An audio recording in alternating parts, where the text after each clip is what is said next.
The pinned tweet on my Twitter is the 2 boosters coming down and landing. Nice. Right down, we were, I don't know, 4 miles away, which is pretty awesome. Yeah. And then I proposed to my now wife in front of the launch of Endeavor STS-134's final launch.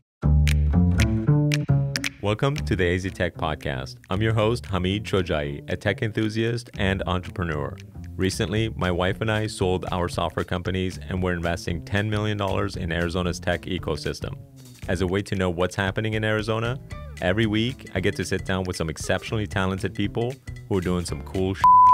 All right, let's go. So I'm here with Chris Cardinal, co-founder and CEO, is it? Of or Sure. You guys don't have a CEO? Yeah, we both call ourselves principals, essentially. Okay. So, yeah. Of Synapse Studios, who creates custom app software and a bunch of other things. So hey Chris, how are you? Hi, Hamid. Thanks for having me. I'm great. I appreciate it. Yeah, absolutely. I'm glad you could make it. It was sort of serendipitous, right? Yeah, that was a fun time, but I'm really excited to be here. Awesome. So let's actually start with Synapse Studios and tell me what you guys are doing. And there's some cool stuff you guys are working on, and you guys recently launched something that was kind of interesting. Yeah, that we covered in AZ Tech Beat, but yeah, no. So Synapse, my partner Bob Egan and I started 17 years ago. Okay. So I was 18 when I started the company. Holy cow! We're about to cross over into that. I've been alive for I was 18 and then run the company for 18 years. So right. And we're still together. So that's, I think, a feather in the cap. A lot of partnerships don't last that long. Yeah. It's a marriage too. So especially at 18, right? Yeah. Like you're super young, kind of no idea what you really are looking for in a partner. Or what you're doing. Met Bob way before I met my wife. So, but yeah, we're still together, still happy. It's kind of a really successful partnership. Our focus has been on custom software that whole time. Obviously, we weren't building mobile apps since that didn't exist 18 years ago. But now that's about 60% of our business is doing custom mobile applications. We are a bit of a differentiator in our space is that we're entirely US based. We do soup to nuts, full software development lifecycle. Okay. So we are doing the product ideation and validation and all of that work with the client, evaluating the problem statement, figuring out what we're trying to actually solve for. Right. And then we are building the design of it and then architecting the solution for scale and then continuing to do testing and then support and maintenance and ongoing development. So we've been really blessed. A lot of our clients have stuck with us for 4 or 5+ years, and we continue to work with them. We're up to 54 people now. So it's been quite the journey. Nice. First 10 years we were running, no idea what we were doing. Yeah. It turns out nobody comes to you when you start a business and it's like, here's the next step. Nobody. It's like, here you go, sir. This is what you do next. We just kept failing forward until we figured it out. So fake it till you make it. Yeah. Speaking of making apps, so if you guys have been doing a lot of custom app development, you probably have opinions on this whole Apple versus Epic, or is it Epic versus Apple? Yep. They're the ones who are taking Apple to court, right? Is that? Yeah, and by virtue of some background, Epic essentially was introducing a means of paying for the microtransactions that you can pay for in Fortnite and some of their other games within the app that was going around or skewing the in-app purchases, because Apple takes a 30% tax for every transaction you pay through the Apple Store. Right. Or the App Store, rather. So I think it's funny because a lot of the clients who come to us don't realize how big this percentage is. And it fundamentally alters the economics of their business when you're saying, I think everybody expects to pay 3% for a credit card fee. Yeah. And you kind of bake that in. And then you tell me, I'm sorry, 30% of my earnings go to the Apple man?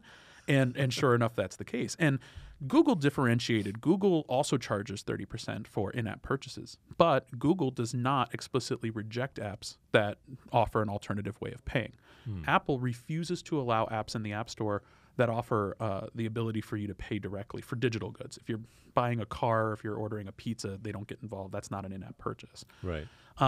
And as a result, it ends up being a form of gatekeeping. Apple contends that they want to have a walled garden so that they can protect their consumers and control it. But Epic contends that, well, you do this because it makes you billions with a B dollars. And it's a material thing to you to force other alternative payment methods off your platform. So, my opinion about that goes way back. We've had clients' apps get rejected from Apple because in some cases they interpreted that we should be offering in-app purchases even though we had followed the letter of the law as Apple publishes their guidelines, and we had gone line by line. I got into a shouting match with an App Store reviewer. Not the best strategy. It just finally took me to that place. You're lucky to have gotten them on the phone, right? So that's also they call you randomly. They tell you they will call you, but you don't know when. I was at a lunch and I had to just walk out and take this call. Yeah. And essentially we got into a bit of a fight over our interpretation of the guidelines. And I said, well, based off of the way this guideline reads, this is an acceptable use of the app. And I swear the reviewer said, we don't publish all of our guidelines. And that's the point where I said, well, then what's the fucking point of guidelines? Like, right. If I don't How have... am I supposed to know? Like, am I supposed to guess? Divine intervention. Right. And so that's really frustrating. We actually ended up using that experience and we wrote it into our master services agreement where I can't guarantee we can get you into the App Store. Now, we're pretty good at that. We have a lot of experience negotiating that and navigating that process. But I can't have a client tell me, oh, I don't owe you any money. You weren't able to get the app published. Right. Because it's completely out of our control. We've had that occur on arbitrary things where Apple misinterpreted the business process even and assumed the app needed to be rewritten a certain way. And you're fighting through layers of bureaucracy. So you're just, Kafka fighting for no progress at all. And they don't care. Apple doesn't care. They don't need you. Right. And so that part's really demoralizing as a developer, somebody who's trying to build this. And I think that, there's some point to, is there a cost to running an app store? Does Apple get some credit for building an ecosystem? Of course. Without Apple, there's no iPhone, there's no iTunes, there's no app store at all. But to take it to that level, and 30% is greedy. And they proved it was greedy because they changed it. They altered it for subscriptions to be 15% for the first year, or up to $1 million of revenue, and then it'll revert to 30%, which again is completely arbitrary. Right. So that... I think that the intent of that was to be a little bit more conscious for like smaller vendors, right? Like so that they can let people build out their business a little bit more. Yeah, but again, it's a completely arbitrary figure, and it's just how much fat do they want to take off the top. So I think the way to really think about it, though, is that it's not the business who pays that, it's us. It's everybody who's ever purchased something on an in-app purchase doesn't realize that everything is 30% more expensive than it otherwise would be, if not for the app tax, right? Yeah. Spotify famously charged more if you subscribed through the App Store, which Apple also tried to stop people from doing. They said you have to charge the same amount, even if customers might come in from an alternate angle. And Spotify just told them to go pound sand and charged an extra 30% if you bought it through in-app purchases. Really? Yeah. And they got away with it. Yeah, and Spotify also ran I thought they don't allow you to subscribe in-app anymore. So that's complicated too. Apple frequently will reject apps if there's a means to subscribing outside of the app. So what they do is they call they carve out some space. They call it a reader app. Okay. And essentially, if you're consuming multimedia that you've already purchased somewhere else, the app can allow you to consume that media so long as you don't even reference the fact that it could be purchasable somewhere else. Right. You can't link back. Kindle is famous for that. They don't link to the App Store to the Kindle store. Right. You kind of find yourself just going. I think Spotify is in that camp too. And so I think that's been the evolution. Yeah. Netflix also had to work out a deal because of the same sort of problems. And when you're talking Netflix, you're talking $100 billion company that's struggling with margins. You can't give up 30% to a gatekeeper. And when you're and Apple tries to play it off as a marketing fee as well. Oh, well, your presence in the App Store is marketing by virtue of it being in the App Store. Also, they're paying for the bandwidth and downloads. Sure. And, maintaining the, there's some costs associated with it. And this case has been fascinating because it's revealing some of those costs. Right. They're describing how big their team of app reviewers are. They're talking through some of those internal processes and what it takes. They've also revealed emails in Discovery that show escalations all the way up to some of the higher ups at Apple and are being game time decisions about, can Roblox be in there because it's technically a mini app store? Can some of these other platforms be in there? Epic, Steam, for instance. Steam didn't even want to try to sell apps, but because they were offering access to games you had purchased on another platform, Apple rejected them.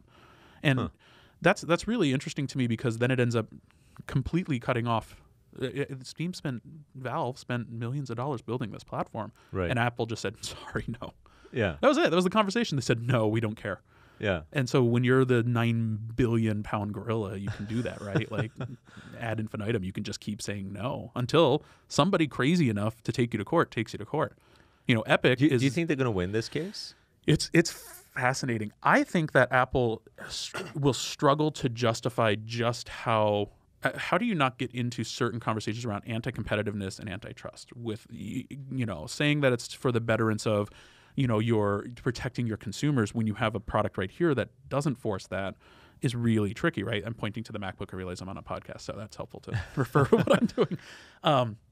And so that came up. They ended up calling one of the Apple product directors, and he explained how people are less safe on a MacBook because they can install software at their own discretion. Right. But then that creates a necessary discussion of okay, but the world continues to spin, right? So it's clearly not the end of the world that's happening. So why can't you do it over here? And it's all thinly veiled greed.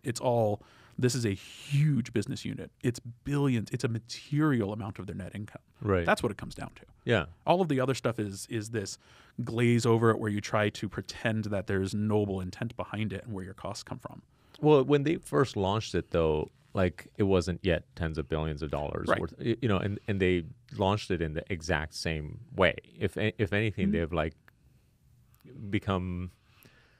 I don't want to. Actually, they've pretty much been consistent since the day it was launched. I don't remember when exactly the App Store was launched. Sometime in 2008, maybe.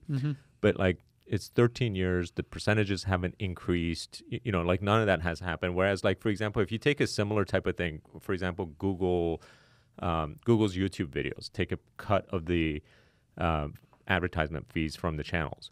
Nobody knows what that cut is, but everyone guesses that it's probably gone up over time. Right, and it's probably 50% or more. It might even be 60%. And they don't publish it. You don't know. You don't know how much of that advertisement fee they're taking. So, how does this? How does what Apple is doing compare to other businesses like Google? With their revenue share of YouTube content providers or whatever. And why isn't anybody sort of outraged there, or are they? And it's a great question, right? I think where you come into what's the difference with how does a platform get to run themselves? I feel probably at the end of the day, even if it's somewhat irrational, it comes down to this is a physical good I already paid for, and now you're further gatekeeping the ecosystem from me, and that can feel disingenuous or weird. But also, wouldn't Apple wouldn't the point be that hey, there's a competitive marketplace for phones, and you can go get an Android where it doesn't do that gatekeeping, and the people who are choosing iPhones are choosing. I'm just trying to argue. Of course, sort of I appreciate points, the devil's advocate argument. Because by the way, I've been super frustrated myself with Apple when we had apps in the App Store, and usually they were free. We weren't trying to charge, but we'd gotten rejected because they thought we were charging on our website, and they were like, hey, we see that there's a way for a user to convert to a paid thing. You also need to offer it here. And you feel helpless. But fortunately, we won those arguments. But had we lost, you're like, what the hell were we supposed to do? We spent a bunch of money. You file an appeal to the same person telling you no, and they're just going to go, still no, by the way, we checked. Exactly. Back to that argument, though, there's some level of user choice, sort of, but it's 50% of the market share. So, yes and no. And the other side is on the why is nobody annoyed about YouTube? YouTube taking a 50% cut doesn't cost the consumer of YouTube anything. Right? There's not a single viewer of YouTube who's sitting there going man, this YouTube content would be even freer if only Google wasn't taking such a big cut. With It'd Apple, have less ads, maybe. Perhaps, but with Apple, that's a fair point, right? There's a zero sum at some point. But with Apple, it's explicitly costing 30% more. Now, you can argue maybe a vendor's not going to be so magnanimous that they're going to lower their prices by that 30%, or that the price would have been that much lower. But I just think about it as this perpetual tax that every person who's ever purchased something or paid for a subscription on iPhone pays to Apple and doesn't even realize it. People don't have any insight. You're not even allowed to describe that fee in your app. Apple will reject it if you tell people you're doing that. Yeah, I mean, but okay, so a few more counterpoints, because when you launch an app, you have, and a lot of times apps have been launched where the person, a one-person creator, has zero means of actually reaching anyone, right? So the App Store is giving them incredible market presence, right? Or exposure, if you will, that as individual developer would have never had. Now, and going back to when the App Store was first launched, Apple made a lot of millionaires overnight by the apps that were being launched on the App Store. There were some really great stuff. They were putting it front and center in front of millions of their users for free because they were getting a 30% cut on every sale. The developers loved it because they all of a sudden had $1 million worth of sales Which that they wouldn't have been other- able to get otherwise. Yeah. So like, at what point do you think it's justified to do that versus unjustified to do that? I think that like what we're talking about gets to a broader conversation around at what point, if we're talking about rent seeking, which is what this is the rent too high? Right. We can go right onto that argument with Grubhub or DoorDash that charge astronomical fees where there's physical products that have to be fulfilled. And it's a very similar argument. Grubhub makes that identical argument. We are marketing your restaurant to our customers, so we deserve a 30% cut. And it's interesting because where I come down to it is like, it's that old canard of like, I don't know, but I know it when I see it. And 30% just feels egregious.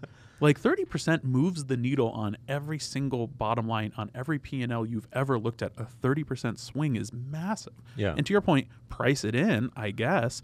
But that's where it's finally enough. I don't know what it is about 30% that raises my hackles where maybe 10% doesn't, or why all of society is okay with 3% for credit cards. By the way, Epic Games made like 75% net profit. Right. Mark. Of course they did, because it turns out selling a dance animation costs them nothing. No cost of goods sold. You know, here. like they're like the worst company to be arguing this whole thing, and they have like their own ecosystem where they sort of reject people and they screw like their sort of marketplace. People who are trying to get into their marketplace as well, right? I think you're absolutely right. I think that it's interesting to sort of back into where we all sort of identified 30% as the number to hit. Steam charges widely considered to charge 30%. They're super secretive about it. Epic, I don't know what Epic charges to be on Epic Games platform, but like it wouldn't surprise me if it's something similar to that. But I think that it comes down to this handcuffing of the ecosystem where we say not only must you pay us 30%, but you can't do anything about it if you wanted to play in this sandbox otherwise. Right. To your point, you know, can consumers vote with their feet? Yeah, but they won't. So they might someday. It just takes a lot longer than you want, especially people's loyalty to Apple will far exceed people's loyalty to the app that's only available on Android forever. I mean, like it felt like you know, Windows had such a huge monopoly that was never going to be unseated. But then it got unseated. But it took like, you know, it took a long time. Sort of. It's still 90% market share, isn't it? Yeah. Except unless you're a developer or a tech person or right. That's a good point. Not 90, but it's still very, very high. And I mean, Apple commands this level of but it became sort of it. less relevant because of the mobile, you know. Right. 2 billion people have access to the internet through mobile devices as opposed to like Windows. Whereas like in the 90s, it was just Windows. Right. And I mean, I think that what's frustrating to me is the opacity with which Apple behaves. They say they have published guidelines. They've made it even in this case, it came up that they don't publish all of their guidelines, which was vindicating for me to hear because crazy person had told me that on the phone and I got angry. And then listening to them in court under a deposition, under a subpoena say, that's actually true. We have our own set of 2,000 other rules that they evaluate. They don't publish. It's this Bible. It's the Talmud, right? That is absolutely ridiculous. It's insane. And it gets into this level. And I understand that if you're trying to draw lines, then what you want to try to do is build for some degree of implicit fairness. But Apple's also very clear. I've asked them before, because the questions my clients ask are, how can we tell before we spend $250,000 if we can get into the App Store or not? Right. And the answer is, you can't. And, right. and the ways you think you could, which are maybe ask Apple, they don't care. Maybe look at an alternative similar app or competitor's app in the App Store that's doing the same thing. Apple explicitly warns you not to do. They say, don't point to us, to do as we say, not as we've let others do. And they will tell you straight up, other people's inclusion in the App Store is not grounds for your inclusion in the App Store, even if you're doing identical things. Right. So the powerlessness just starts to really set in. Yeah. And if anything, it ends up almost creating a chilling effect. I've had clients who were considering building a business of some sort and then got discouraged at the prospect that they wouldn't be allowed in the App Store, either by virtue of the in-app purchase argument or some other arcane rule, and it stopped them from going down that path. And so that ends up being anti-competitive, but also anti-innovation in a sense. And that's part of the problem when you have this much control. Google. What percentage of apps that you've developed have been rejected? I mean, to where you can't get them to where we can't get them on. We had one where if we didn't make an incredibly substantive change to make essentially all of the content available, they were straight up rejecting us. And so that was one big one. We had another one where we fought tooth and nail and that we were a reader app, and they explained because of some third level rule that nobody knew about. We weren't eligible for that consideration. And so, I mean, that's probably, I don't know, that's probably been 2 out of 6 of our biggest apps that we've deployed. Experienced, we had hit the end of the road and we had to capitulate. Right. And one of them was completely insane. They didn't understand that we don't charge anybody ever. Right. And they felt, well, if you're gating content only for members, surely you must have a means to be a member and pay for a membership. And it was an insurance benefit, so that wasn't actually true. And we explained that to them in painstaking detail, and they just didn't care. That's the point, is at a certain point, why would they be motivated to care? Right. Apple doesn't need you, you need them. Right. Forever, full stop. Apple doesn't care if Spotify goes off the platform. They have iTunes Music, right? Apple Music, come over here. It actually improves their other business. And hence anti-competitiveness, right? Right. So that level, I think they might get more than their wrist slapped. And I think that they started to capitulate with the 15% sort of feint towards, we know we might be a little too greedy, so maybe this will take some of the heat off. I'm really curious to see where this lands. They're doing closing arguments this week, I think. So here's going to be my guess. I think Epic's going to lose. I think Apple's going to win because, it's basically contract law, right? And I think that's what it's going to come down to is that, Epic had agreed to the contract and they violated their terms and they got kicked off. And if they agree to the terms, Apple lets them back in. From a sort of legal standpoint, it seems like it's a pretty straightforward case. And in a way, I'm saddened that might happen because it's just going to embolden Apple even more. Right. I don't know if I could disagree with that. You're right. On the contract law side, it's absolutely that. On the antitrust, anti-competitive side, I don't know if if they're able to make a decision that takes that into consideration, or if that has to be something that's taken care of separately. I am not a lawyer. Taken care of separately and litigated separately. But that would be where they have to hang their hat. Is down to, is this something that should not be allowed to be a policy and a company can't run their business because of that anti-competitiveness? The problem with all the anti-competitive laws, they sort of revolve around monopolies. And I think you have to have a certain market share. What's a monopoly but a duopoly that's just been cut down to 1, right? So point taken, but 50% market share is pretty far up there.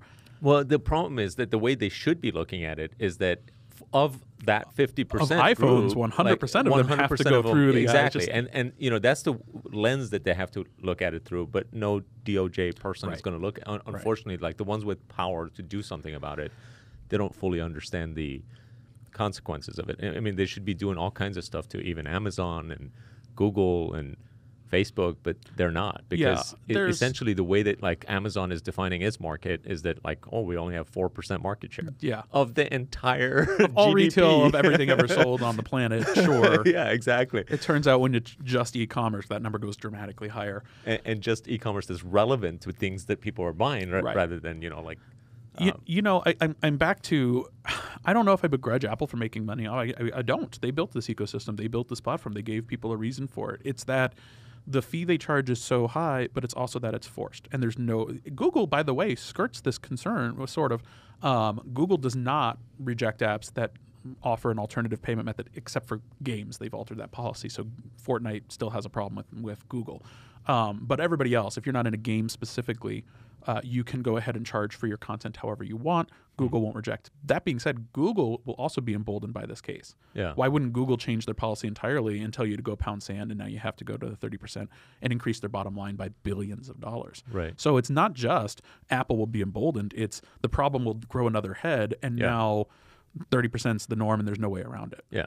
So it's a far-reaching case, and it's going to carry a lot with it. And again, I'm back to, I don't love things that have the ability to stifle somebody who might want to go down a path and build something. And Apple, we're focused a lot on the in-app purchase side of it, but Apple is extremely aggressive about what qualifies to be an app, period. If your app is not considered novel enough, and who's to say what that is? Obviously, what they don't want is 2 million fart apps on the App Store, straight up. That was what was the impetus for that rule. It didn't used to be the rule. That's a newer rule that they've brought to bear, which is your app should bring something new to the table. There's also been a lot of discussion around template-based apps, where a company builds an app that is functionally customizable for individual companies, but is sharing a lot of the same bones.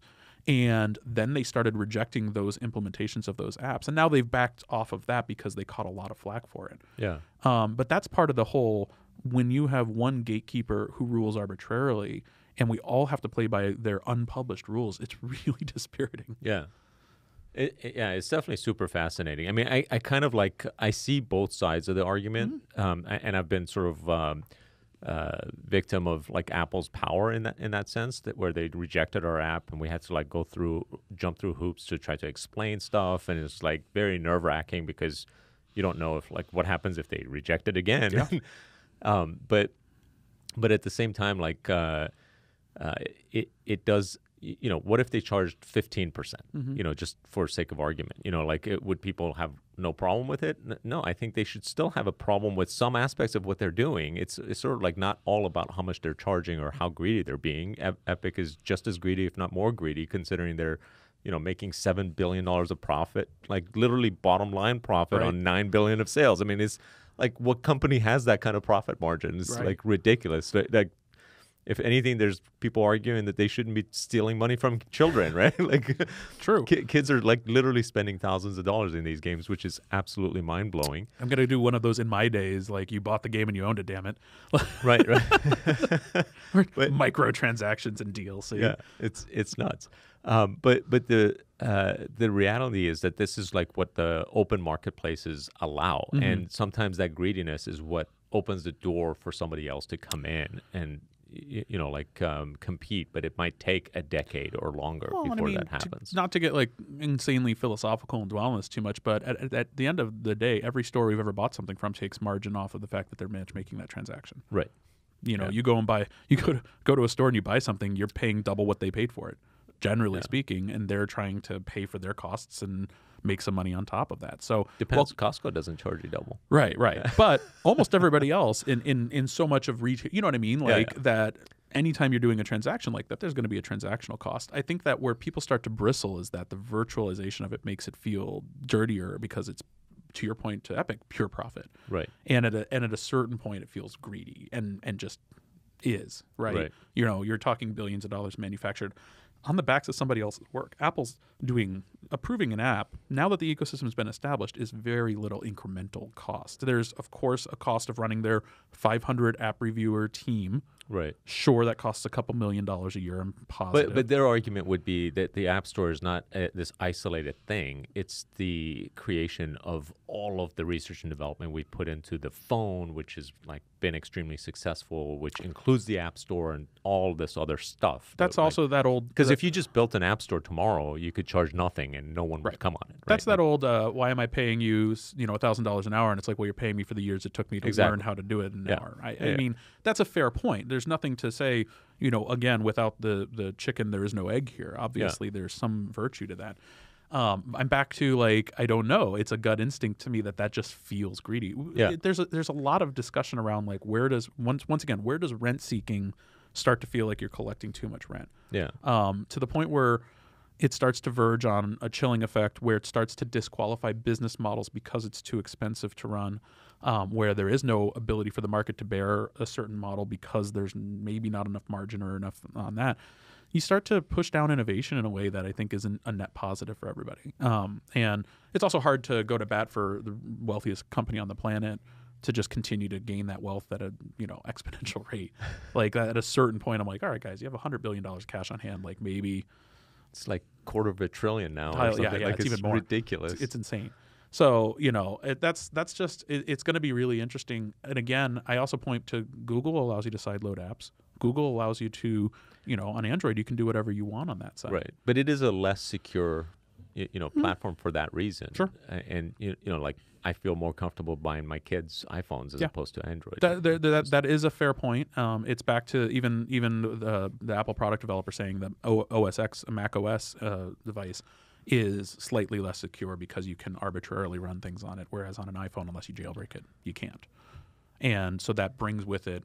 But does it, we're back to, okay, I get that it feels like you guys added this extra feature here to give yourselves cover more than it does to justify the full totality of this fee, right? And it necessarily does. Look at what is profit margin. the total cost of operating this ecosystem past your research and development. But don't forget, you're paying for the phone too. Right. You're paying $1,000 for the phone. It's not like the phone's free and they're like, guys, we have to make the money back somewhere. We gave you a free phone. Right. Like you're paying your immortal soul $200 a month forever or whatever. But no matter. Okay, so when they first launched the App Store, they were making no money on it. But so what happens is in every business, regardless of the type of business, eventually, if the business is successful, they start making more and more money. Right. Per dollar of new sale, right? And they never lower prices. That just doesn't like. Or if they do, is to like some calculated Costco, thing, right? calculated thing to sort of make even more money, more profit. So it's you don't get to maximizing shareholder value by giving people discounts just because, right? So like I think that the arguments of like greed and things don't just play well in court, which is why I'm fairly confident that they're going to lose the Epic is going to lose the case and Apple's going to win, because you can't just be like, oh, these guys are greedy. I wouldn't take that action. Like, I'm not betting against you on that. I think that I can see that being absolutely the case. I am nervous for what that will portend, especially on the Google side. I agree with that. And as somebody who has to explain it's going to be a bad outcome, in my opinion. Well, and here's the way it impacts me directly. I've had high dollar value clients get upset with me that I don't didn't you know you'd be rejected for this, and can't you do something about it? Maybe if we hired a bigger dev shop, they'd know how to call somebody at the App Store. And it's like, that's not how any of this works. And Spotify, at least, and Epic now have given cover. Spotify has an entire website dedicated to explaining how egregious all of this is. And I can point them to Spotify and say, these people are a multi-billion-dollar business and they're struggling. So I don't feel like, but I have to still educate customers on it and clients to let them understand. It's not that we're bad at our jobs. It's not that we didn't know what we're doing or we did something wrong, or if you would have paid for a better quality dev shop or something like that. But that's kind of it feels like, oh, you guys failed to get this thing through the App Store. And we've also had it where it literally comes down to who your app reviewer is and what they deign to interpret the rules on. We've had the exact same app get rejected because of a super minor bug fix. Right. And because somebody else was reviewing it. Because the second reviewer came through and was like, well, technically, we don't think this thing falls. And you're like, couldn't you just look at the delta here? Did you really have to reevaluate the whole app? That's what happened to Basecamp's email client. All right, let's go back to Synapse Studios real quick, because I love talking about this stuff and I want to talk about other topics as well. But before we get on other topics, Synapse Studios, you guys do app development. Is most of your work today app development, or are you still doing like websites and things of that nature as well? Or so we've never done websites. Like from a marketing branding agency perspective, that's not us at all. Okay. We are explicitly doing custom application development. We do still do a lot that are on web apps. But probably 60% of our clients are mobile applications as well. Okay. A lot of times where we come into play, so we work with funded startups. So somebody who has a dream and an idea, but they don't have a technical co-founder. Okay. And they don't have the technical expertise. And right now, hiring developers. These are the guys really who come to you and they're like, "Hey, can you develop my app for me?" Right. And we end up being their partner who can help do that entire process with them. Can I tell you something? I tell those people, I can't invest in you. I believe it. I've had that conversation with a couple of my clients. Where we get them to is usually transitioning to an in-house team. Okay. So we're not territorial. We don't vendor lock. But I also have some clients where we end up on the cap table and we work alongside them to demonstrate to investors our commitment and to lower our rate and to kind of have a shared cost model on that to help assuage some of those concerns. So, like, what are some of the success stories that have come out of Synapse Studios as a result of like somebody who's come to you with a startup idea for an app and they're like, "This is my idea," and you guys have developed it for them? Yeah. So there's a couple that we've built that are fairly comprehensive. One of them's a medical device app that was actually a technology transfer project from ASU. Okay. So they had a bunch of hardware guys. They knew their way around that stuff, but they didn't know software, and it didn't make sense for them to hire a full software team.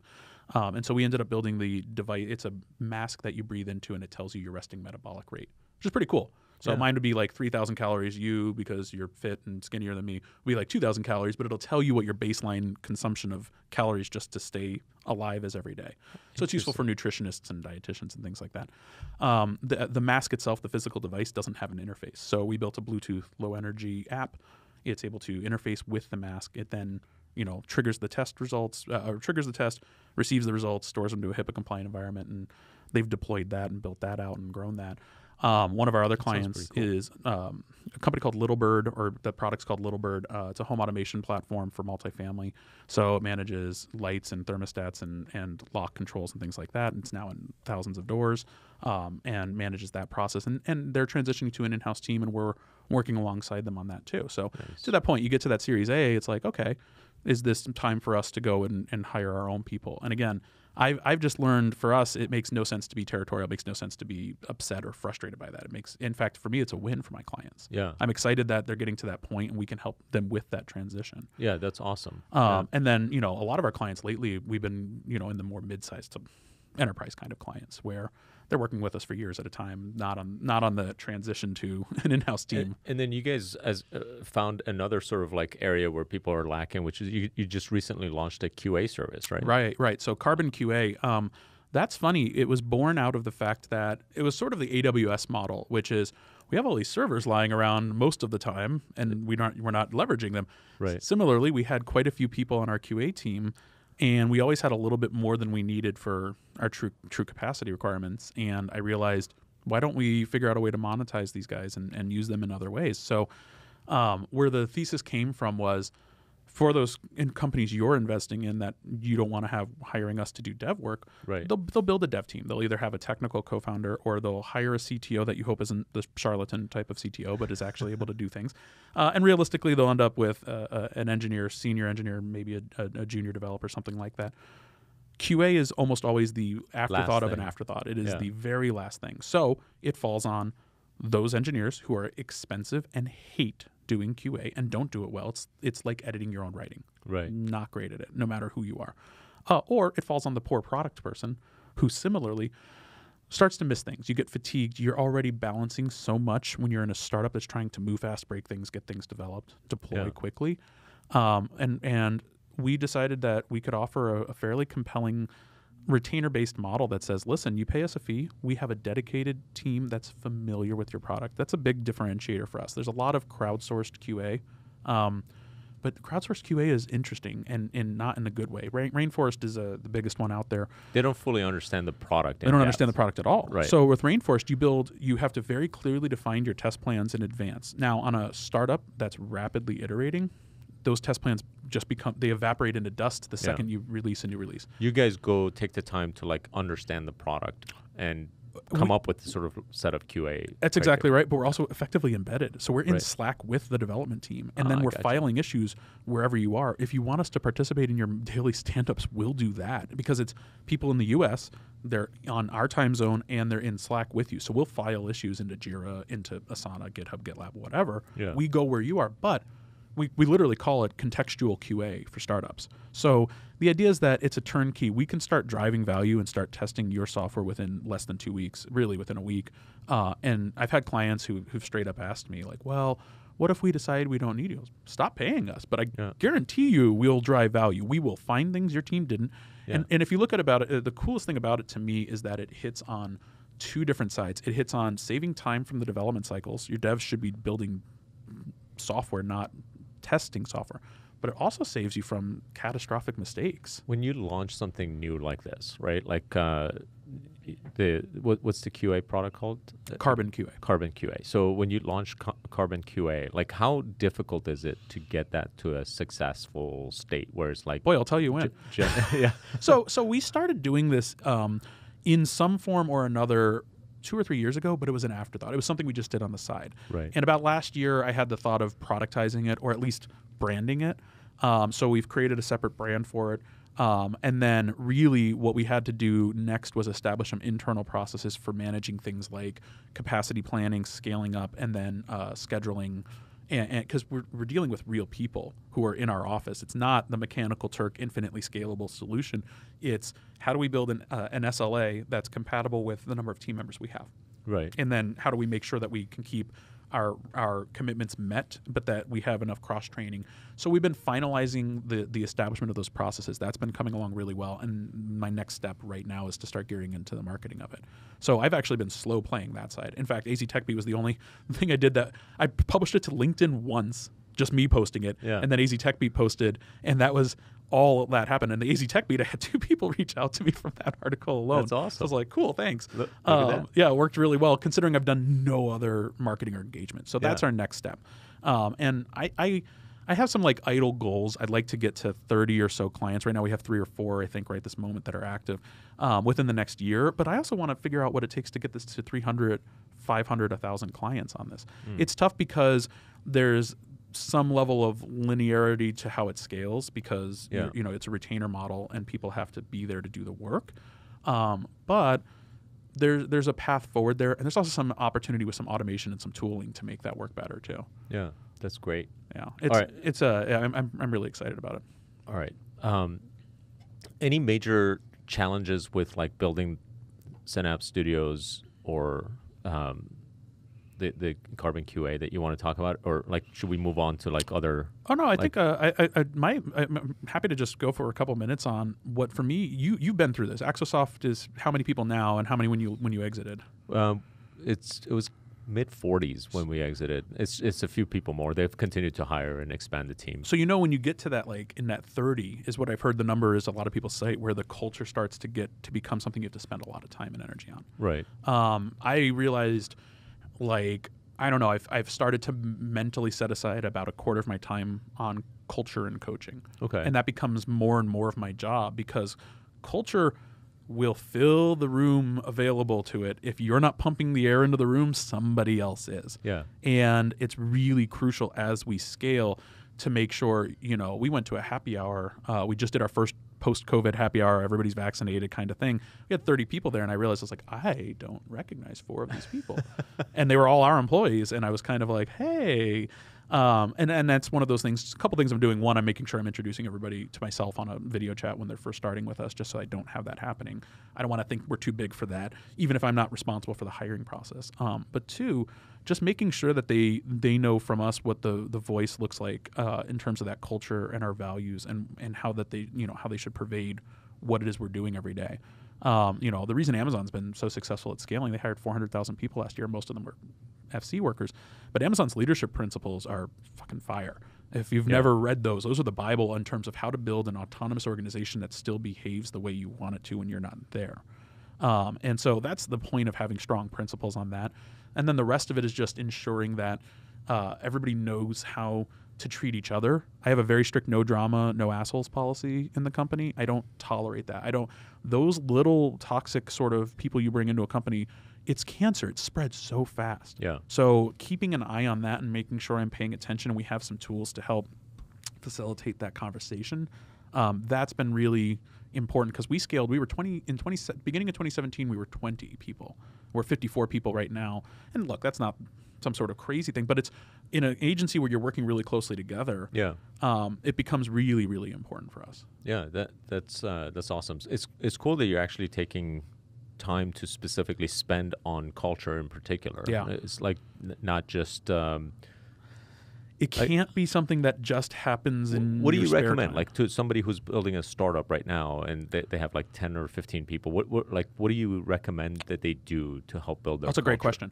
I think that one, establishing those principles up front. I know everybody says. What's a good example? Like Amazon's principles of like where do they go to find that one? Amazon.jobs/principles. I think swear to God is what it is. They literally publish them everywhere.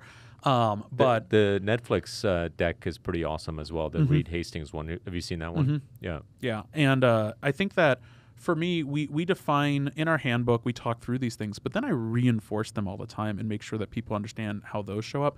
I also like to make sure that I'm sort of living by example how we treat people and how we talk through things and making sure that our leadership team sees that too. But the other side of it I've noticed is mechanical in the sense that you have to remove inadvertent incentives, adverse incentives for the wrong type of behavior. Oh, give examples. So if you incentivize people to work their team harder and crush them into dust inadvertently or otherwise, you bonus your product managers if they hit a certain deadline. You don't realize that they'll start using the stick instead of the carrot, or that the perverse incentive creeps in. And now you've created this mess because the culture came from you issuing an incentive you thought was going to be helpful, and it created that. It's that whole that whole joke around paying people to find bugs. Well, if it's developers finding bugs, they're going to code themselves some bugs, right? So you have to be careful about those perverse incentives. This makes me think about Elon Musk a little bit, right? Like, because he always puts out these ridiculous, impossible deadlines of when things are... Which they literally, the people who work for him call the impossible ask. Right. I've spoken to him. I was touring SpaceX, and they were like, that's the impossible ask. Yeah. So, what do you think that, I mean, Jobs is famous for having had, reality distortion field, right? Like, where they're doing these impossible asks, and I suspect Bezos is in the same sort of category. Suspect Zuckerberg is in the same category. Bill Gates is famous for having been in that category of like having these ridiculous deadlines where it's virtually impossible, but it forces people to work the 70, 80-hour weeks. Right. And all of the examples of highly accomplished founders, CEOs, companies that are incredible at what they do are these ones that are like making impossible asks. So, how do you balance that versus like you don't want to be the asshole who's making these impossible asks? I think that those aren't my role models in terms of those aspects of what they do. I don't need to run a company megalomaniacally where, there's this cult of personality that I skate by on, and that's the reason people want to show up and give themselves and sacrifice themselves for me. I personally don't align with that. For me, I don't know. Bob and I tend to be two of the more liberal business owners I know, and that means that we leave money on the table, obviously. It means that we're okay making that exchange and saying, you know what, we're doing good enough without crushing people into dust and then being worried about it. And not for nothing, in an industry like this, that only works for a short period of time unless you're one of those big 5 companies, right? Everybody else, if I start crushing developers into dust, they leave very quickly. Right. And if we can create a place where people feel safe and they feel rewarded and they feel comfortable and the live-work balance isn't bullshit, then they're a lot more inclined to stay with us for long term. My longest tenured employee has been with me 10 years.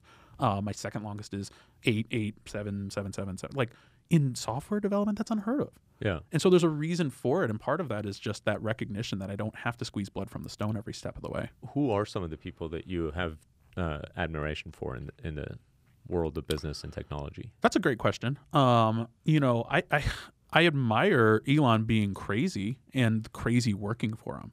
I don't want to emulate that, I think, is an important distinction. Yeah. I think that one thing I look at, and Elon is a complicated person, obviously, that makes it sometimes hard to be like, yeah, he's awesome, because he's also just like crazy, right? Yeah. He's objectively crazy. But say what you will, he's also solved enormously crazy problems, and he's done it. That were thought to be impossible. I attended a SpaceX launch and watched him launch a rocket. I drive a Tesla. I have that experience of going... Not just launch a rocket, land back down. Land 2 of them. Which at the same time. One of the cool... It is a pinned tweet on my Twitter account. If you ever want to see what that looks like, the dual shockwave of both sonic booms hitting when it lands is one of the coolest experiences I've ever had. But I don't know, maybe it's just that I don't go into that 5th gear. I've also been doing this long enough now where I think that maybe we can hack our way of being productive and supportive of each other without having to go down that path of madness and just grinding people. And I consider ourselves a counterculture example for how agencies typically operate. We don't charge by the hour, for instance, and that's a very different way of doing it. Let's take the typical business out of the picture for just a moment, because I want to chat with you about some of these things, right? Like Elon Musk is a great sort of gateway conversation into what does it take to do world-changing things, right? Like, could he or anyone else or any other company have accomplished what SpaceX has accomplished or what Tesla has accomplished without being that crazy. A little bit crazy. A lot of it crazy. But not just crazy, but also the grinder who's sleeping on the floor and in the manufacturing facility, but also expects others to do the same because he's doing it and putting in the hours and doing that grind that you're talking about. Is it possible to do that? Because I don't see very many examples of it in other companies who are no, we work, sort of 40-hour weeks here. Right. When you're talking about, if you want to, on one hand, I can count how many companies I consider to be revolutionary, world-changing companies, right? And, that includes SpaceX and to a degree Tesla, but also Google and Amazon. I don't Yeah. even consider Apple on that list, frankly. I don't think that they innovate enough. I think they mostly just iterate. Well, now. Yeah, especially now. But under Jobs. under Jobs. Okay. You know what though? Still, I mean, how much is anything that Apple ever did, even under Jobs, anything other than just a slightly prettier version of the thing that somebody else was already struggling with? Well, it was an impossible version of That's fair. something. Yeah, and it really Like when the it took it to 11, and nobody thought you could go to 11. You know? Yeah, I mean those are all like the impossible things, right? Yeah. Like the iPod was impossible. The iPhone was like truly like mind-blowingly impossible to have done, and put all of that into such a ridiculously small package that the iPhone 1 had. Yeah. It was just. I remember a phone, a revolutionary internet communicator, the iPod, all in one device. Right. I remember that presentation. It was one of the best presentations he ever gave. But back to your original question, you know, it's really can you get true, like what you're asking is, can you get true world breaking progress without essentially pushing your team way harder? I don't know if I have great counterexamples to that, and so it's funny because I know enough people at SpaceX who have told me how difficult it is to work there, and how incredibly hard the work they're doing is. And I think that for the right personality type, it's energizing and it pushes them forward as well. To your idea of like, is it possible to run a company like that without bringing with it this, you know, death march level of stress and difficulty? I don't know. You know, I think that Amazon's starting to demonstrate that pivot. Amazon used to be when the New York Times article came out, my brother works at Amazon.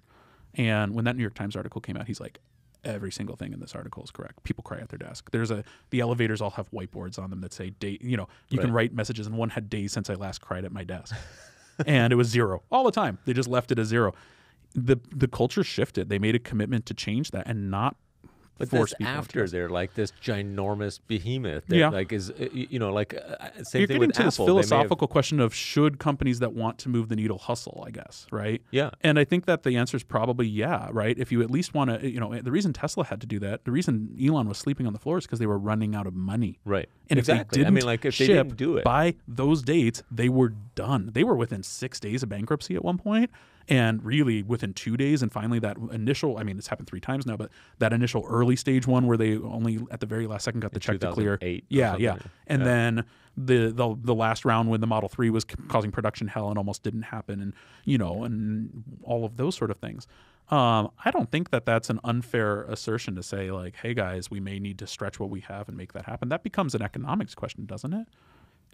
Well, you know, what I'm wondering is like if the founders are sort of like, if a founder today is trying to build a world-changing company, can they even do it with sort of like a normal business hours type of operation? And you know, we're gonna try to have a great work-life balance type of thing. Is that even doable? I want to say yes, because I just think it's such a lazy way of thinking that the only way out is to just make people miserable. I think that maybe there should be some more. I don't know what the creativity looks like to get there. At the end of the day, you're talking about rearranging the Gantt chart, and either you stack it by adding more people to get parallelizing problems solved, or you stretch what those people can do in a single day until they break.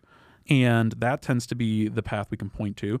And it's acceptable if there's equity components and the people are willing to sign on for it. But it creates a culture that's, you know, self-fulfilling in a sense. Your examples are all of these. Well, has there ever been a case where that hasn't? And I don't know. If you give me enough time, I might be able to come up with one. But that it's a fascinating idea. I just bristle at this idea that like success has to come at the expense of people's, you know, sanity and livelihoods. And look, I will be completely honest with you. And I'm not sure that that's a good or fair way to characterize it, that it has to come at the expense of their sanity and livelihood. So, because, you know, like... how many 80-hour work weeks can you work before those things start to be impacted? Yeah. I mean, I agree that it's pretty ridiculous, but it's like some of the...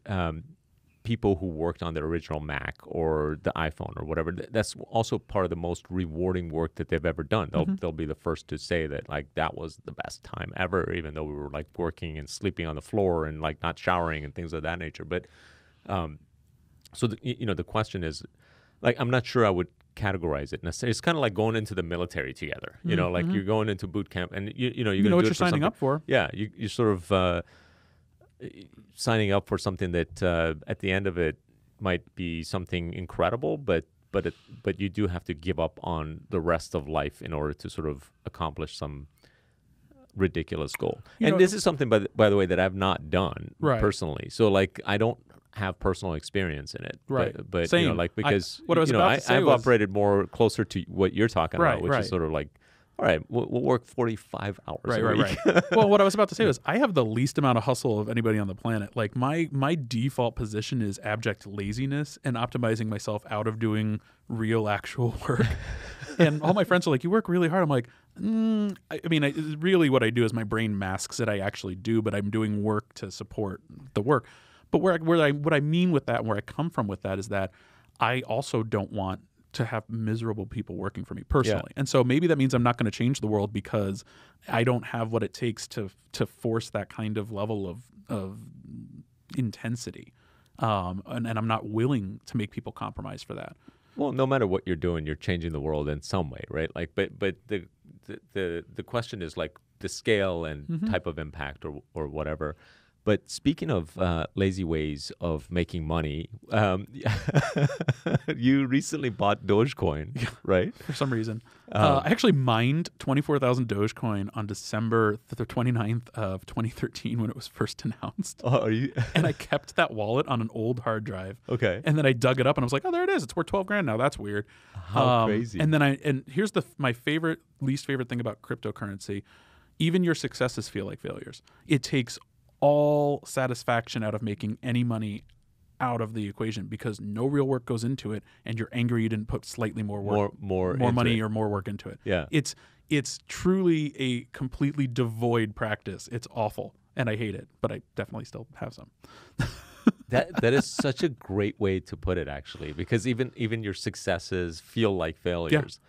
I have all of my friends talk about, oh man, I wish I would have put 10,000 more, and I'm like, that is the most toxic way of thinking about a success on the planet, and I do it too. You know what's funny is that that's probably true with most investments in general, or like if you're making money out of investments and that's all you do. But we've reduced the amplitude and we've increased the frequency. It's happening so fast that, look, if I put money in a business and it finally 10x's after 5 years, yeah, I could go back and go, oh, that would have been cool. But you can kind of justify how long that capital spent out there and how risky that was. If I put money into Dogecoin and the next day it triples, I'm just like, damn it, I should have put more. Should have put more money into it. And then when it craters, I'm like, oh fuck, oh geez, that was a mistake. So yeah, but it's gross, and it's so. This actually kind of brings me to something I want to talk about because I feel like there is sort of this, there's this notion of like things. Becoming like this whole notion of like making money so easily, where in a matter of a day or a week, divorces you of work ethic forever. Yeah, and ruins your ability. It to ruins focus on you, something. right? Because that's all you're like going after now. Because you want to. It's almost like becoming a gambler. Yeah, that's exactly what. So, it is. are we creating a generation of gamblers? Out of smart people who are trying to figure out what they're going to do next. They're like figuring out what's the next cryptocurrency that they should be investing in, as opposed to like what is the next thing that the world needs that I need to the problem that I need to solve. This is something I think is going to start to reflect itself really quickly here, especially with this democratization of retail investing, where Robinhood starts it by making it almost gamified. You flip up, look at how easy it is, and there's no commission. So instead of there being some small barrier where you're like, is it really worth $20 in and out of this trade? You just go swipe up with abandon and don't care and see what happens and chase meme stocks and chase meme cryptos and hope for the best. And when you hit on something like that and 10x some small amount of money, what's it going to make you think about going to a job and working any sort of wage and building any sort of career? Working for $15 an hour, right? Which, to be fair, is also something a lot of financial advisors have known for quite some time, right? Investment bankers are that writ large, but they're soulless for a reason, right? Like that's what gets them there because they recognize moving these numbers around on spreadsheets is not actually value additive. We've all convinced ourselves it is momentarily, but it isn't. And then they have yachts and they're like, that doesn't feel very, very ingenuous. This feels disingenuous that I earn this money just by moving a spreadsheet from here to here. Yeah. And that feels gross. And hence the cocaine and whatever that like hence the Wolf of Wall Street, right? Like you start to tip over and go crazy. And but that was kind of gatekept to people who could get a B school degree and a degree in finance and go into that program. Now we're it's opening everyone. this up. And we're creating this like feedback loop that's totally gross. And I see it in myself, and it's awful. I was just talking about this with my friend. I'm like, an ability to make $10,000 off of $1,000 in 2 days is so not healthy for anybody. Yeah. It should not exist for so many reasons. And then once you do it, instead of feeling like, wow, that's really cool, I can pay for things with it. One, it becomes, you divorce yourself with this reality of what money is, which we can talk a lot about money as a shared delusion, whatever, right? Yeah. But you really divorce yourself around that, and then you super divorce yourself on work ethic. Yeah, right. Now there's no idea of work in, money out, because there is no work going in. This seems like it's been a continuation of progression of the PC. And I'll explain what I mean by that. Because if you look at, for example, the accomplishments of humanity from like the 60s, that was like essentially the peak, where we went from all of the like most amazing buildings in the world, like 100-story buildings were all of a sudden coming about. Like we're building 100-story buildings. We're building the 747, the Concorde, which goes twice the speed of sound. We built the Apollo. We landed on the moon. We went from not being able to put anything into space in 1960 to landing people on the moon in 1969 in a period of 9 years. And we did all of that without computers. Right. Or without very good computers. Basically, like no computers were helping the average Joe like do any other work, right? Like the entire NASA computing power was less than what's on my watch right now, right? So, so then we went to the 60s to the 70s, where some computing power started to show up on desks, and the progression sort of slowed down on all of those things. Then in the 80s, the PC came about, where it was supposed to sort of like make it so that, wow, now imagine what we're going to be able to accomplish if we did all of the things that we did in the 60s without computers. In the 80s, with computers, project managers can communicate faster. They can like simulate stuff. We just keep getting better computers. And, the next generation of those people were not working on that stuff anymore. So buildings didn't become better, cars didn't become better, space shuttle retired. Right. Like space travel, we came to the point where we couldn't even send people to space until last year, right? Like it's amazing how backwards we went. And the greatest minds in the world were working on how to make people more socially addicted to social media, and wealth, right? wealth maximization for its own sake, and nothing else that benefits.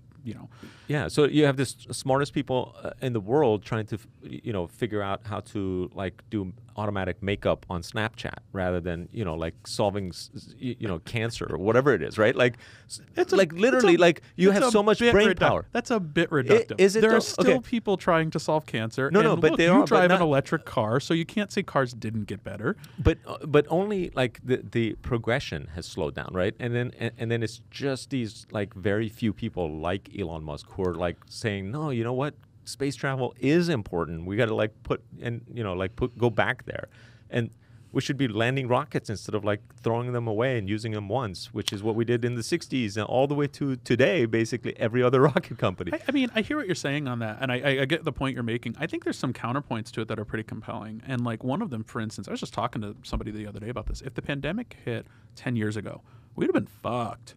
We would not, all of us, we would not have been able to do remote work. Consisted of Skype at best, and it was awful. And we didn't have this suite of tools or this ability to perform productive work or good enough internet infrastructure or cloud computing. So all of these things that we have this moment, we didn't have 10 years ago, and it would have been a real struggle. But maybe we would have been way less divisive, and people would have worn masks early on. Well, that's a different maybe it wouldn't have spread as Absolutely, fast. sure. You don't have to convince me that my the social media side of it's a nightmare with no benefits to it, obviously. My point is that the world's brain power is not working on important things, right? They're working on. Power is not a monolith, though. I mean, is there an overconcentration of smart people at companies that do things that generate very little value? Yeah. Look, does Facebook need as many smart people as they have? Does Netflix? Fuck no. And to your point, they're not moving the needle on society one iota. Like they just straight up aren't. But they wouldn't have had a choice to be working on those type I of get things that. in the 60s, Sure, right? sure. Like, and that's why. So so your point is like the trickle down of where these smart people would have landed was something that maybe moved the needle more, and For instead has humanity. turned into sort of a vapid hamster wheel of just inane bullshit. Yeah. And could we maybe get them off of the inane and bullshit? it just keeps getting worse. And you know, like the Dogecoin is like a perfect example of like, hey, like we can make money off of this meme. Yeah. Right. Like or GameStop and Just to be clear, you know, when they started it, they did not intend to make money off No, of it. It was explicitly a joke. That's even sillier. but then like other people are. Yeah, Right? Like, but like it was. and ironically, the person who is moving the needle, Elon Musk, is jumped onto this sort of like meme bandwagon, which is sort of like a whole nother debate. Yeah, and a weird like sub level of trolling that is difficult to parse, and no one man should have all that power, right? Like you crash Bitcoin because you talk about Tesla not taking it, in addition to Right. China trying to ban miners. It's such an interesting space to get into with this conversation of like, wow, we definitely put a lot of brain power towards stuff that doesn't, but I mean, you can get to a pretty slippery slope philosophical argument over all sorts of things around should somebody dedicate some time to something that you and me don't think has value? Should anybody work for Zynga making Farmville? Should, right? Yeah. Like it starts No, to become a conversation around I agree, what do we like, consider to but be like, worthwhile endeavors? Yeah, I mean, I'm not suggesting, I to think be it's good to clear, have that that conversation. Dogecoin's a worthwhile endeavor. But I'm saying it's an interesting gray area in the middle of what that looks like. I'm not saying that there should be rules against working on some of these things, Right. right? But I do want to have the conversation to hopefully influence somebody out there who's listening, who's like, you know what, like, I shouldn't be trying to work on the next sort of like thing that's going to replace TikTok. I don't know. Like it's just it's a waste of time for humanity, in my opinion, as opposed to like moving something that putting that brain power towards something that actually like can make a difference for humanity. Yeah, I think that's a really interesting thing to think about, where these smart people landed somewhere where would they have landed if these things didn't exist? Because I mean, there's some stuff where it's just obviously there's just no value added out of it, or there's not a proportionate amount of value added out of it. The space program disproportionately returned huge humanitarian results, Right. which people struggle to understand the math. Why we spend billions of dollars going to space? And it's because half the stuff you interact with is because of that. Like Right. we figured out all kinds of shit we had to figure out to go to space that you get to use now. Right. You have GPS and Wi-Fi because we went to space. Shut Right. up. Like it was a good investment that you couldn't see on the time horizon it took, but it worked out. But I don't know. There's also some interesting things to be said around like where you go with, is Facebook a net negative? I mean, at this point, it's really hard to argue net positives on something like Facebook. But for a long time, they brought the world to be closer together. They brought, certain things around the way people stay in touch and connected with each other. And Yeah. it's easy to say, well, they're fomenting, insurrection and ruining our democracy, which No. But I also but actually I agree think with. Facebook But at some level is actually quite useful. But I guess the concern that I have is that if you are in the sort of elite category of people who are super smart, like I'm not in that category, right? But like people who are studying various different computer science and mathematics and like physics or whatever. The last place I want them to go to right now is to like figure out an algorithm that's better for addicting people to social media. We're back to perverse incentives, right? Right. Like the idea that if I'd come out of school and maybe I would be forced to be innovative and take my idea, my dream, and build it, but then Facebook offers me $200,000, $500,000 to go work for them. Well, maybe I don't change the world and I just go cash out and make buy myself a nice house and live my life. Right. And that's happening in mass, and it's really interesting. The FANG companies especially are pushing that sort of adjustment to what to expect out of value out of developers and things like that. But it's also probably robbing other industries of brain power.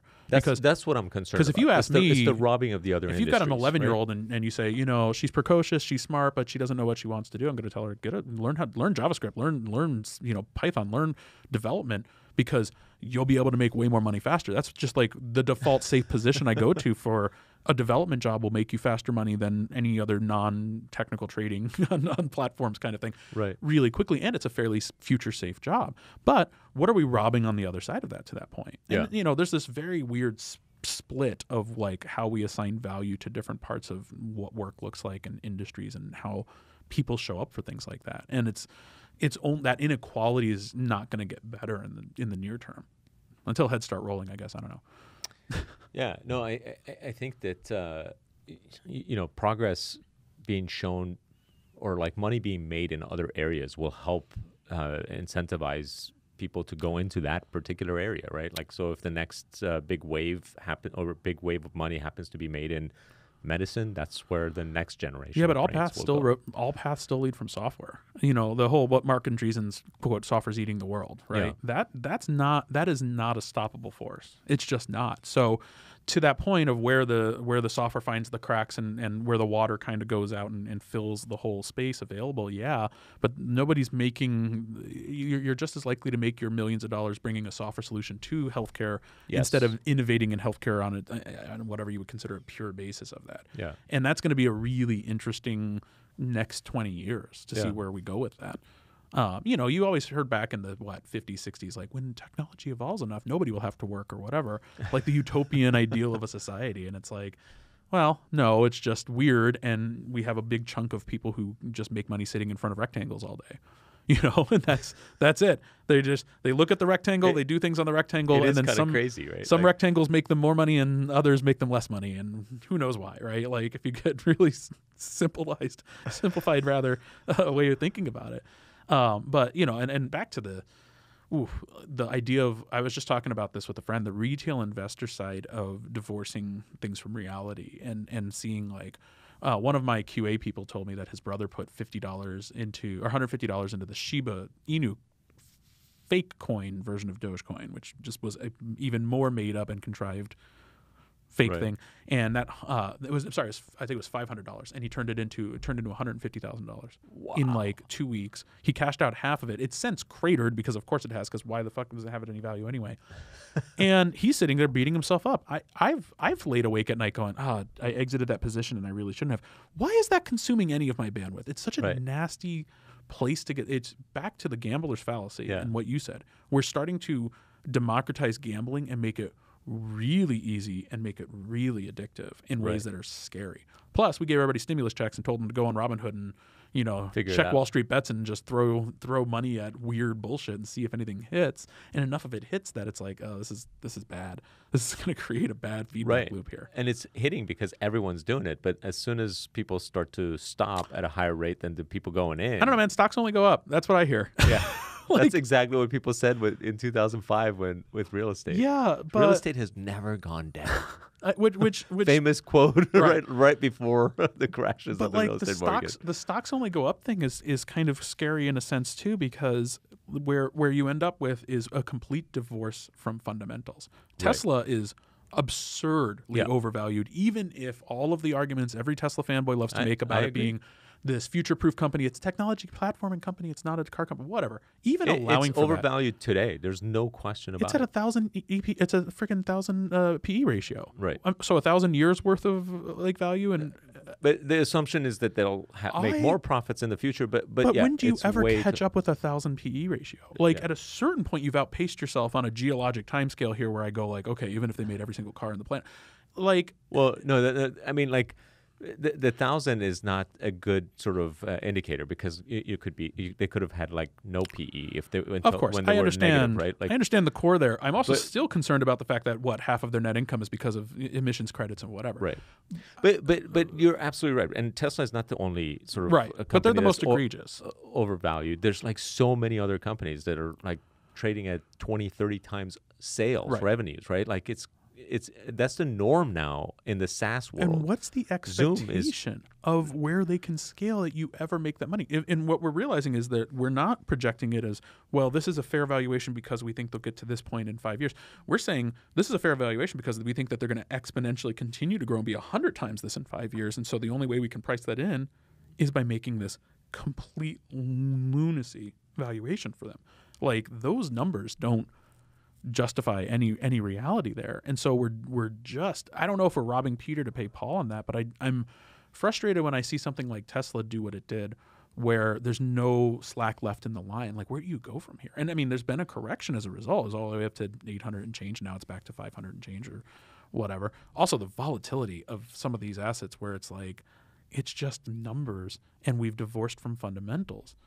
People who are trained to understand how stocks move. That divorce from fundamentals is because there's just more capital going into the market, and because there's uneducated retail investors who never understood. But what it doesn't any of those matter. numbers mean. Even sort of the very well-educated Wall Street investors are very bullish on virtually everything, which is also nuts. Well, right? Of course you are, because now we have 200 million extra people throwing in their stimulus checks into the pot. That's my point. So I'll ride that wave up. So the reason the wave is going up is just because there's more money coming in than is going out. Right. And the moment that there's more money going out than there's coming in, right. the prices are going to start to collapse. And no one can predict exactly when that's going to happen. But when it does happen, it's kind of we know who will get out first. That's for sure. Who's that? And it won't be everybody who's not a retail investor, right? The hedgies and you all never the know. I mean, institutional investors. Retail investors have a much easier time getting out because it's much easier to get out of a $10,000 position than it is for multi-billion-dollar hedge funds to get out of their multi-billion-dollar positions, right?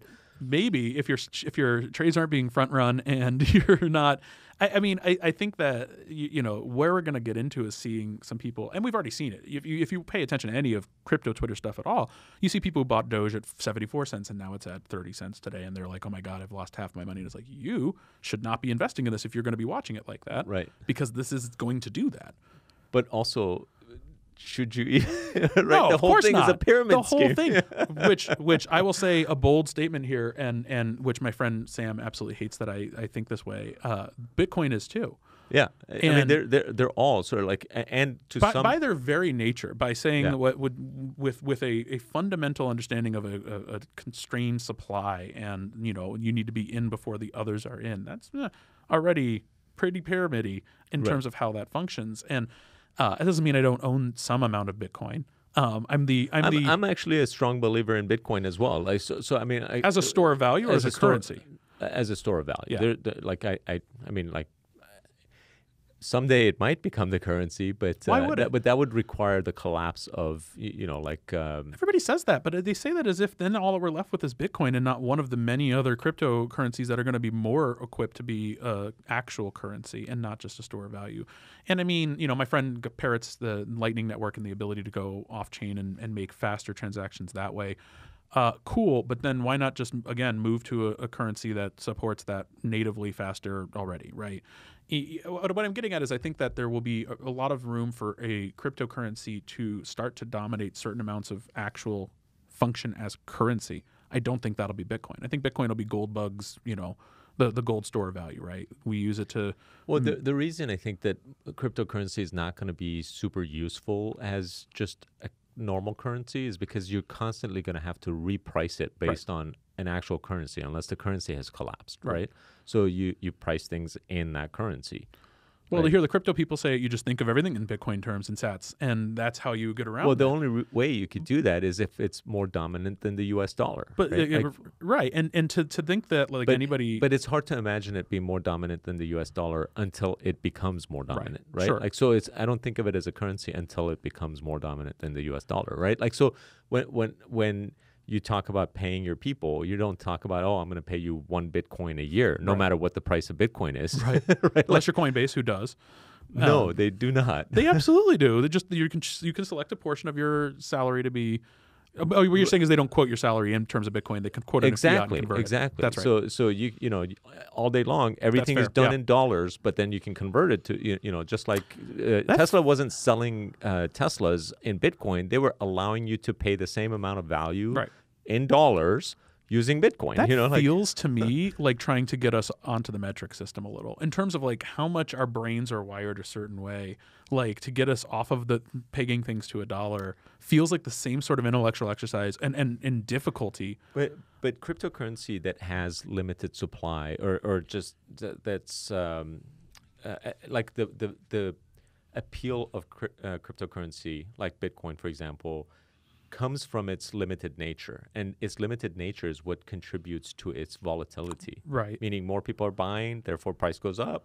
More people are selling, therefore price goes down. Right. My brain breaks at the idea of Bitcoin as a limited currency because it's divisible to 9 decimal points. No. But what I'm saying is that's a feature of the product. Right. The fact that it goes up and down based on the current supply and demand functions of what people are doing. The dollar doesn't have that same sort of value increasing, decreasing on a momentary basis, right? So it's never reflecting the current situation, right? Like we have 20-something trillion dollars of new printed money that doesn't exist. We consider it debt, but it's sort of like, but that didn't immediately create a massive decline in the value of the dollar. It's done it gradually over time at roughly a couple % of inflation per year, you know, like, so. What people think of as like a central bank being a net negative all the time, and it is in this case a feature where monetary policy can control for those things writ large in a way where going fully decentralized means you're just at the mercy of the Winklevoss twins not to do whatever the hell they want to do and swing, or having a whale, or having Satoshi wake up and one of those wallets move, and then what happens to the price the next day, right? And so, but those are one-time activities, right? Like so. Well, sort of. But the whales moving things or deciding to, I mean, Elon tweeting about something's not a one-time activity, and it cratered Bitcoin. But it's causing sentiment, which is you know, immediately reflective on the current sentiment of who's selling. In order for a versus currency buying. to be a currency, you have to have the intrinsic characteristic of stability, which but Bitcoin doesn't. None of the cryptos will ever have. Well, if they're legit. Unless and that's my point, is that none of them are going to have stability because they're all still speculative at some weird level. No, because they're supposed to reflect the current supply and demand ratios, essentially. Like they reflect the true value of right now. Mm-hmm. Right now, there's more sellers and they're willing to take less for it. Therefore, price goes down, and more buyers. Therefore, price goes up, right? So do you anticipate that Jerome Powell already mentioned this, but that the U.S. is going to follow China's lead here and start their own version of a U.S. dollar coin that's like I don't think it'll take. I don't think it would take.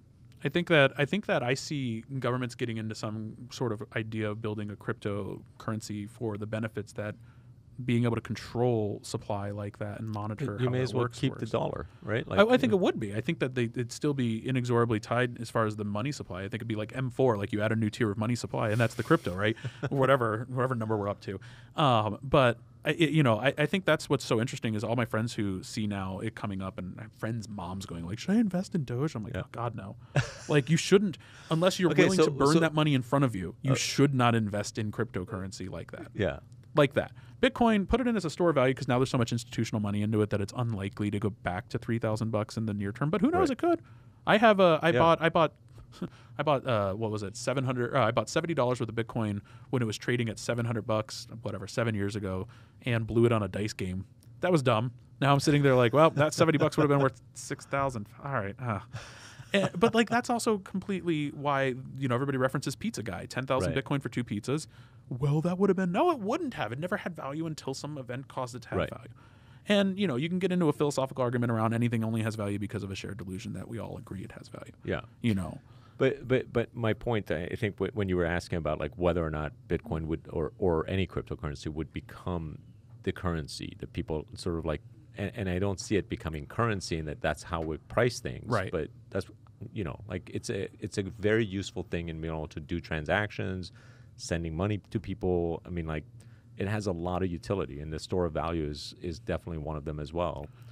But it's also reflective of the current supply and demand, which I view as a feature. So like it's kind of weird to think of it, but I think that like the fact that Elon tweets and then price goes down, I like the fact that it's immediately reflective of the current nature, because it's not that the price went down because of Elon's tweet. It went down because Elon convinced a bunch of people that Bitcoin is not the future, and they sold, right? Right. And more people sold than believed in it, at least for some period of time. And as Bitcoin sort of lasts and sort of proves that itself out, maybe more people will come back in. And that happened in 2017 when it went from 20,000 to 3,500 or whatever it was. Yeah. But I mean, last year it hit 4,000 right in the middle of March, as soon as pandemic started to really spin out. Yeah. And now it's $64,000 earlier this year, and now it's at $40,000 this morning. Yeah. I don't know what it's at right this moment. It could be within 15% of that. That's crazy as an asset class to have that level of volatility. Which is why I don't think about it as a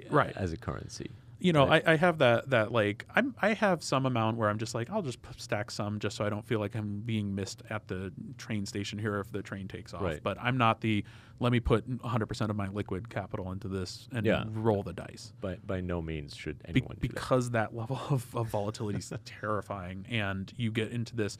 You know, if you start chasing those swing trades and you get into that, it becomes degeneracy where you become this gambler mentality, and that part's really worrisome too. Okay, one other subject area I want to talk to you about, which is Arizona startup ecosystem and what's happening here. What do you see around you that you love?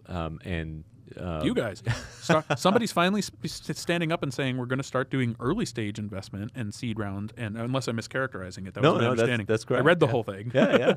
And I don't think many people have been doing that out here. You and me talked about this briefly at the party we were at, but I think that Arizona's ecosystem for a long time has been missing the early stage, and so as a result, it's just not gotten that escape velocity that you would get from an ecosystem building upon itself. And your point was we also haven't had any of those mega exits that have minted a lot of millionaires that can feed back into that ecosystem. Right. Which is true. I think Arizona, for being so big, we're number 5 in population centers in the U.S. We have like all of our moneyed people are in real estate or healthcare, and they don't invest in anything. Right. They just, I don't know what they do. They're rich. They just sit somewhere and enjoy being the Scrooge McDuck level of jumping into the coin pool, but they're not opening the purse strings here and actually doing any early stage investment. And there's a number of family offices that don't fuck with small, very early stage companies. Even the VC type firms out here that have been up here to date are usually post revenue. Yeah. And so that is a vicious cycle, right? Like it causes itself to cause startup founders to go elsewhere to find funding and to leave.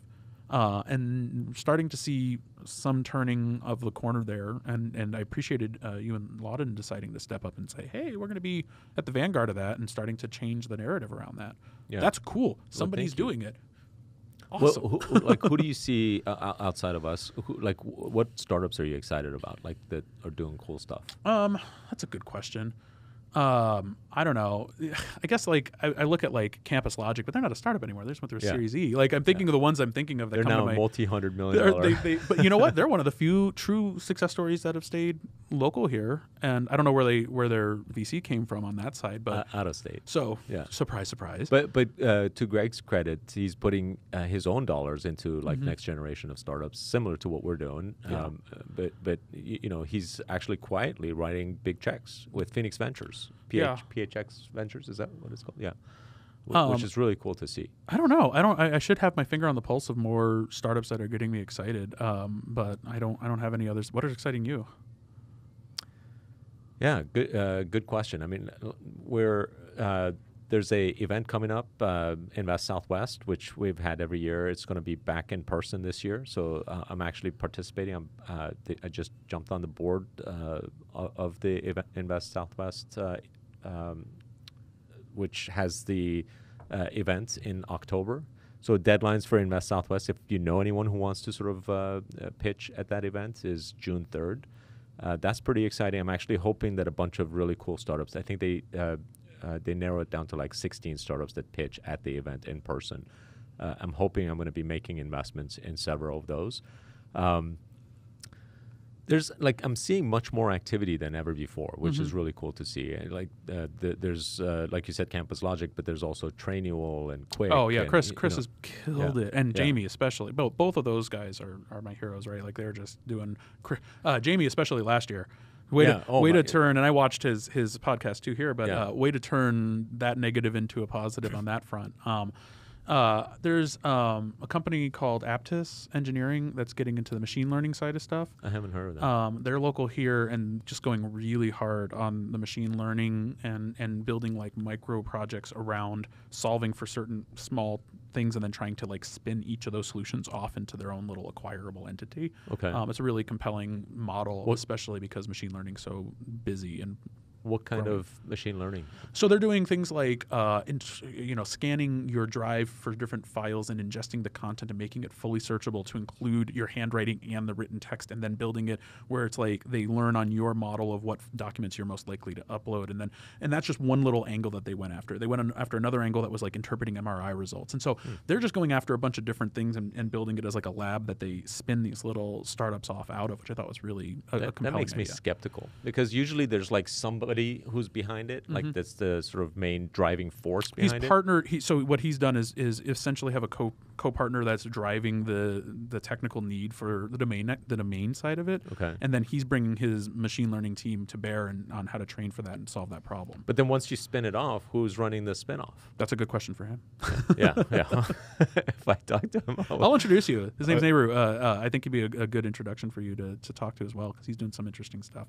I should have thought of Trainual. Chris has built a really cool company, and it's gotten, when you're seeing his ads at the airport, you're like, okay, good job, dude. That was cool. I took a picture and I sent it to him. I was like coming home one day. I was like, whoa, that's Trainual. That's Chris's company. Yeah, and it's hard not to root for Chris. He's such a good dude and just one of my favorite people. So and he's doing it. So he's crushing that. And again, Jamie. Jamie, that whole a neat niche to get into and to go after, and then to be presented with the nightmare existential crisis of pandemic, and then figure out how to pivot his way through that. And now they're poised to just blow up. Yeah, I mean, that's going to be awesome. So those two are, and they're legit here. You know, that's been really cool. Another one in ed tech that we have is Prenda. That is killing it as well. And the pandemic ended up helping them as well. Same with Overcast, Brad Thomas's company. Evercast. Adrian just corrected me. It's Evercast, not Overcast. Evercast is a pretty cool product, and also local. They're like all of Hollywood studios use them, and directors and stuff to work remotely on their movies and stuff. So if I can flip the interview just a tiny bit, what are you looking for on your investment portfolio for this fund? Like, what stage? Obviously, we talk early stage, but that can still mean a lot. Yeah, no. In fact, I sort of break down the early stage all the way from sort of like seed to Series A, and like 3 different sort of sub stages, basically, in early stage. So. I'm obviously partial to software because I'm in the sort of software is eating the world camp. But I would consider other things. Sometimes I think some interesting food things might be cool, but of course I never see any food related deals. How do you fight against the impulse that everything non-software is going to still have to scale linearly, whereas software can scale exponentially? I don't mind it scaling linearly, right? Like there's. But over here, it's scaling exponentially, don't you? I mean, like there's a draw to that I think's frustrating. You at can times. Scale other things exponentially as well. A perfect example of that would be like. I guess Jamie's done it. I mean, in a sense, and he's definitely not software; he's people still. Right. So I mean, he's created the platform. So they're sort of a technology company that has created the scaling capabilities. But talking about products that are not as easy to scale. Who is it? Howard Lindzen. He's invested in a company called Manscaped. Are you familiar with them? So just because I've seen their ads, because I guess they figured it out. Yeah, exactly. So I mean, and the way they figured it out is they outsourced their product. It's just basically a electric shaver, right? Like like beard trimmer, right? Like the D2C space is compelling. I mean, if you watch Shark Tank for even a minute, you see how much there's those abilities to if you get the lightning to strike and you zap that product market fit, and then can go to market. So you can scale other things. You can scale that. That's fair. Yeah. So I'm saying like software is not the only thing that can scale. I mean, like and just seeing companies like even in retail store type of things. Chipotle is a perfect example of a company that's like scaled, blown up exponentially, right? Like just incredible growth. I think the market is ripe for a Chipotle-like restaurant that would be plant-based, for example. I don't know. Like that would be kind of an interesting thing. I don't think an opportunity like that will come my way. So, but if it does, like I might consider buying into that. Are you wanting them to already have a team and a plan and functioning and starting the process? Are you okay? Yeah, you have to have something, right? Like like I don't mean the cocktail napkin and like, here, where's my 10 grand? Like, obviously. But I mean, I guess I'm getting at like how functional do they need to be when they first approach you for you to consider? Well, I mean, here's the thing: like we don't write the entirety of the check. You trench it, so right? So you'd have to be, like roughly our check sizes are going to be 10% or less of the entire round that you're raising. So if you're raising $250,000, we might be $25,000 of that. If you're raising $2.5 million, we might be $250,000 of that, right? So that's sort of like the range in which we would play, and you'd have to convince other people as well that you're a viable business. So I think the way to convince is that you have domain expertise. You can execute on the plans. You have sort of like at least one or two founders that really know what they're doing. They can show compelling things about here's the story, here's like the problem that we're trying to solve, here's why we're the experts at solving this problem, and here's what we think we can do. And by the way, here's a prototype of what we've done so far. And like it's a hit. With software, it's kind of easy. You should be able to make a prototype for sure. You should get to a proof of concept pretty quickly. Yeah, and be able to demonstrate that. And you should be able to have early sort of results, not necessarily revenue, but like early results of like, hey, Chris uses this because like it solves his problem. The single biggest thing I coach startup clients on is validate as early as possible, because everything else is conjecture. You have to start validating with people who aren't your mom. As quickly as possible, so that you know that you have something there, because all of it's coming. I call it the visionary complex. Everybody thinks they're Steve Jobs. Right. Everybody thinks that their gut instinct is going to be all that they need to drive them forward. And it's like the really good entrepreneurs know how to anchor and pivot and to kind of change tack when they need to, as they collect data that challenges their assumptions. Right. And we desperately try not to work with startups where their founders indicate that they're not going to have their minds changed or be willing to accept competing concepts or things that challenge that thought for them, because that visionary complex, where what they fall into is this trap where they're living, breathing, dreaming it for years. Sometimes these guys have these ideas for 2 years before they start going down this path. And so as a result, they become kind of high on their own sort of supply of thinking that they know all the answers because they've had so much time to think about it. But no plan survives first contact with the enemy. And until you've literally challenged that by somebody else and proven it and validated it, it's not really worth your gut instinct. And again, too many people read Steve Jobs' biography and read all the times that he just ignored the naysayers and decided to march forward anyway and happened to be successful. And it's like, you are not fucking Steve Jobs. Like, you can get data and have that back it up. But actually, even the Steve Jobs example, look where he started. Right. It was the Apple One. It was a product that they put together in a very short period of time, that Steve Wozniak put together in a very short period of time. They sold a kit and they sold out, right? Like, I mean, it was an iteration, and then they sold out so quickly. They're like, there's something here. If we made a better version, we could probably like, we go. And so, even his start was of something that was, like an iterative process. And that was validated very quickly. Right. I think that what I'm talking about is people looking at, giving examples. Ballmer famously was interviewed about the iPhone when it was first announced. $600 thing and doesn't even do whatever. And then it's like, all right. And that interview is the dumbest thing I've ever seen. She's like, boy, did you not realize you were walking it? Of course, you're going to make like that aged like milk level of comparison. But, people go, oh, well, Steve Jobs was told not to have the boldness to do this. And we see that in some places manifest, where taking away floppy drive, taking away disk drives, taking away all the ports on your device, to this logical extreme. Where I have to really push people on the startup side is that soliciting and collecting data to drive our decisions is easier than they think. They think it's got to be this 500-person panel, and it's like it really doesn't. We can start doing that fast, validate and iterate and keep moving forward. And then you do you change tack. You're on a sailboat. You don't just get to go straight. You get to zip zag, kind of like keep going and you're broadly going in the right direction, and you change tack into the wind when you need to.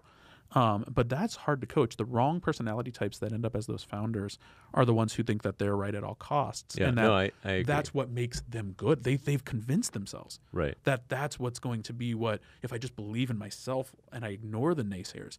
And I'm kind of in to that. some extent, you have to have some of that. Of course conviction. you do. But because you're all the absolutely naysayers right. kept you from starting a business to begin with. Right. So when that becomes this like part of your identity, where you say that what's led me to be successful to this point is ignoring other people's, shitting on my ideas and telling me this won't work, you run the risk of falling off the cliff with that. Yeah. And I see it happen all the time. And I'm just like, we try to coach through that and explain how, we can demonstrate other ways forward that you can feel good about. Yeah. That validation is crucial. And it doesn't need to be $250,000 into development to get there. It's the MVP concept. It is. But you got to make sure that you're building the right MVP, and that's sort of key. Right. And iterate quickly and make decisions, and it's way better to do something that's a mistake and correct and fix and iterate and then get like 6 cycles of that in 1 year, rather than try to build something for 1 year and then release it. There's nothing. What I think it was a Steve Jobs quote: "The great artists ship." Right? Like that's the whole point, is knowing when to go ahead and get this thing out there and then see what happens to it and how people respond.